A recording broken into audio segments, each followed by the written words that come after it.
सो है guys, welcome to another video.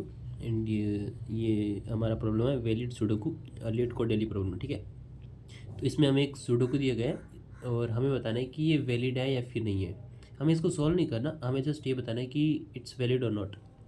ठीक है, किसी सुडोकू को वैलिड होने के लिए क्या होना चाहिए कि हर रो में 1 to 9 नंबर ही होना चाहिए। ठीक है, विदाउट एनी रिपीटेशन, कोई रिपीटेशन नहीं होना चाहिए और 1 से 9 तक नंबर होने चाहिए। फिर कॉलम, हर कॉलम में 1 to 9 नंबर होना चाहिए विदाउट रिपीटेशन।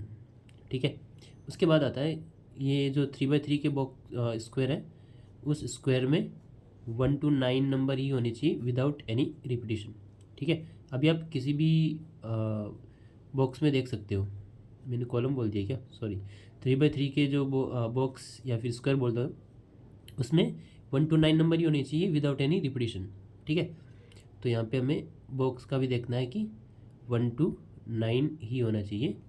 ठीक है, क्योंकि ये वैलिड सुडोकू है प्रॉब्लम, हमें बस इसमें वैलिडेट करना है, इसको सॉल्व नहीं करना। तो ये easier version of the solve sudoku problem. ठीक है, तो हम कैसे करेंगे, सबसे पहले हमें हर रो में चेक करना है कि हर नंबर 1 से 9 तक ही होना चाहिए विदाउट एनी रिपीटेशन। तो ये इजी है, हम सिंपल हर रो को ट्रेवर्स कर सकते हैं इजीली और वहाँ पे देख सकते हैं कि नंबर रिपीट तो नहीं हो रहे। ठीक है, दिस इज़ इजी टास्क। फिर आता है कॉलम वाला।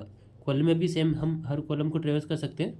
ठीक है, 0th column, first column, second column, ऐसे करके हर कॉलम को हम ट्रेवर्स कर सकते हैं और चेक कर सकते हैं कि नंबर 1 to 9 है या फिर कोई रिपीट हो रहा है। ठीक है, फिर आता है बॉक्स वाला। इसमें हम इंडेक्सिंग कैसे करेंगे, क्योंकि ये जो हमारे बॉक्सेज हैं ऐसे, ठीक है, अब देखो, तो यहाँ से कौन कॉलम होंगे, 0 1 2, ये 3 4 5 6 7 और 8, इस तरह से होंगे।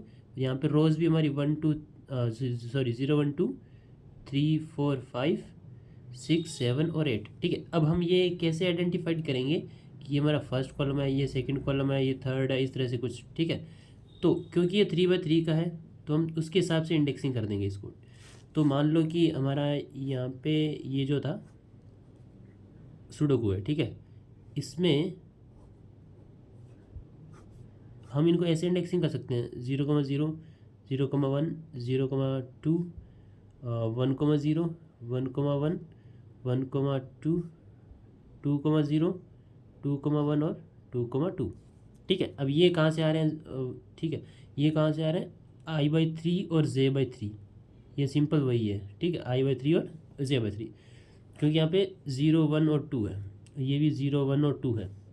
ठीक है, ये हमारा J है, ये हमारा I है। तो यहाँ पे I/3 करोगे तो क्या मिलेगा, 0, और J/3 करोगे तो 0। फिर यहाँ पे 3 4 और 5, I/3, I तो हमारा 0 से 0 1 2 है इसके लिए, और J कितना है, 3 4 5, तो इसमें 1 मिल गया।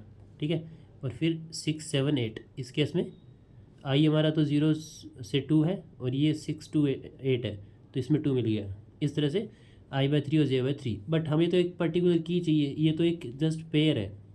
ठीक है, तो इससे हम एक यूनिक की कैसे बना सकते हैं, क्योंकि हमारे पास जो पेयर है 0 0 0 1 0 2 1 0 1 1 1 2 एंड 2 0 2 1 और 2 2, इस तरह से कुछ है।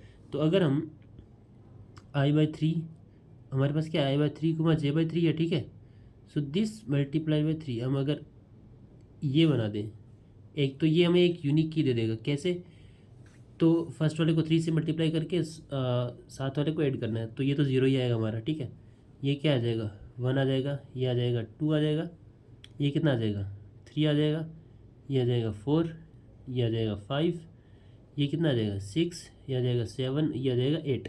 तो इस तरह से हमारी इंडेक्सिंग बन गई 0 to 8। ठीक है, जो कि हमारी सिंपल रो के लिए भी इंडेक्सिंग थी और कॉलम के लिए भी 0 to 8 ये इंडेक्सिंग थी। ठीक है, तो इसलिए हम इनके लिए की कैसे बनाएंगे, I/3 multiply by 3 plus J/3, ऐसे हम आइडेंटिफाई करेंगे कि कौन सा बॉक्स है हमारा, और उस बॉक्स में कौन से नंबर है, मतलब उसमें रिपीटेशन नहीं होना चाहिए, 1 to 9 ही होना चाहिए।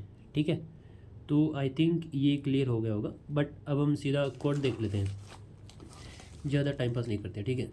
ओके, तो ये हमारा मेथड सिग्नेचर हो गया। उसके बाद हमने एक रो का मैट्रिक्स बनाया जिसमें 9/10। पहले मैंने मैप यूज़ किया था, बट वो ज़्यादा टाइम ले रहा था मैप वाला। मैप में क्योंकि फाइंड फंक्शन यूज़ करते हैं तो वो टाइम ले लेता है, इसलिए हमने डायरेक्ट इंडेक्सिंग कर दी। रो के लिए हमने 9/10 का बना लिया, ठीक है।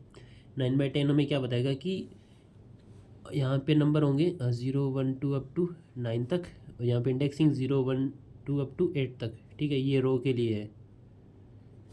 इसमें कोई भी पर्टिकुलर जो बॉक्स होगा वो हमें ये बताएगा कि इस रो में ये नंबर है, ठीक है, समझ रहे हो।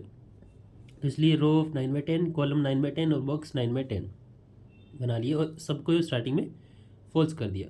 अब हमने, सिंपल सी बात है, पूरे सुडोकू को ट्रेस करना ही पड़ेगा ये देखने के लिए कि नंबर्स कहाँ पे डुप्लीकेट है। उसके बाद i = 0 to 9 से = 0 to 9। फिर हमने चेक कर लिया कि अगर बोर्ड में वहाँ पे कहीं पे डॉट पड़ा है कि, ठीक है, जो खाली जगह हमारी वहाँ पे डॉट कैरेक्टर रहेगा। इसलिए अगर ये है तो हमें चेक ही नहीं करना, हमें ओनली उनके लिए चेक करना है जिनमें नंबर्स है। तो यहाँ से हम कंटिन्यू कर जाएंगे। अदरवाइज़ हमने क्या किया कि नंबर निकाला कौन सा है। तो जैसे यहाँ पे ये कैरेक्टर्स की फॉर्म में दिए हुए 7 है, तो ठीक है, 7 का एस्काई नंबर माइनस 0 का एस्काई नंबर हमें = 7 मिल जाएगा। तो इस तरह से हमने ये नंबर निकाल लिया कि नंबर कौन सा है हमारा उस पर्टिकुलर पोजीशन पे बोर्ड ऑफ i, j पर, ठीक है। और उस बॉक्स का की निकाल लिया कि मतलब वो कौन से बॉक्स में आ रहा है, i, j कौन से बॉक्स में आ रहा है, ठीक है। i/3 × 3 + j/3 ऐसे करके। उसके बाद हमने चेक कर लिया कि उस रो में उस नंबर के लिए फॉल्स है या फिर ट्रू है, ठीक है। और उस कॉलम के लिए, उस कॉलम में उस नंबर के लिए फॉल्स है या ट्रू है। सेम उस बॉक्स में वो नंबर पहले से तो नहीं है, ठीक है। हमने बस ये चेक कर लिया। अगर ऐसा है कि उस रो में वो नंबर पहले से है, या फिर उस कॉलम में वो नंबर पहले से है, या फिर उस बॉक्स में वो नंबर पहले से है, तो हमने यहाँ से फॉल्स रिटर्न कर दिया। अदरवाइज़ हमने उस रो में उस नंबर के लिए, उस कॉलम में उस नंबर के लिए, और उस बॉक्स में उस नंबर के लिए ट्रू कर दिया, क्योंकि हमें अभी वो नंबर मिला है जस्ट, ठीक है। और फिर ये दोनों लूप ट्रेवर्स करने के बाद, मतलब पूरा सुडोकू ट्रेवर्स कर लिया आपने, अभी भी हमें कोई ऐसे डुप्लीकेशन नहीं मिली, तो हम यहाँ से रिटर्न ट्रू कर देंगे, ठीक है। आई थिंक ये इजी प्रॉब्लम था। बाकी अगर कुछ समझ में आए तो आप कमेंट कर सकते हैं, मैं वहीं पे भी रिप्लाई कर दूंगा, ठीक है। बाकी thank you so much for watching the video, and please do subscribe the channel. मेरा टारगेट है यार 1000, मतलब 1000 सब्सक्राइबर हो जाए तो चैनल थोड़ा मोनेटाइज हो जाएगा, तो मुझे थोड़ा मोटिवेशन मिलेगा। बाकी थैंक यू, बाय।